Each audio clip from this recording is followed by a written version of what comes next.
ప్రపంచాన్ని పరిపాలించే చక్రవర్తులు కూడా అలెగ్జాండర్ అట చచ్చిపోయినప్పుడు అన్నాడట, నాయన పేరెన్నికగన్న నలుగురు వైద్యులు నా శవపేటకి మొయ్యాలన్నాడట. మీరు ఎవరు మొయ్యొద్దు, శవపేటకి అంతా వైద్యులే మొయ్యాలన్నాడట. నలుగురు వైద్యులు ఎత్తుకున్నారట శవపేటకి. ఆ శవపేటకి 2 కన్నాలు పెట్టండి అన్నాడట. 2 కన్నాలు పెట్టి నా 2 చేతులు బయట పెట్టండి అన్నాడట. నేను సంపాదించిన బంగారు నాణ్యాలు చల్లుకుంటూ తీసుకెళ్ళను అన్నాడట. అప్పుడు వచ్చిందట ఏది, డబ్బులు చల్లుకుంటూ తీసుకెళ్ళడం. అంటే నేను సంపాదించిన బంగారు నాణ్యాలు ఎందుకు చల్లమన్నాడు?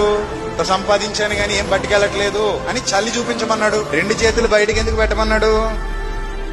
వట్టి చేతులతో పోతున్నాను అని చూపించమన్నాడు. వైద్యుల్ని ఎందుకు మోయమన్నాడు? వైద్యుల్ని నమ్మినా ప్రాణం నిలబెట్టే శక్తి వైద్యులకి లేదు అని చెప్పకనే చెప్పి ప్రపంచాన్ని జయించాను, ఏమీ లేనివాడిగా వెళ్ళిపోతున్నాను అని ప్రపంచానికి ఒక పాఠాన్ని నేర్పించాడు ది గ్రేట్ అలెగ్జాండర్. చరిత్ర చెబుతున్నటువంటి విషయం ఇది.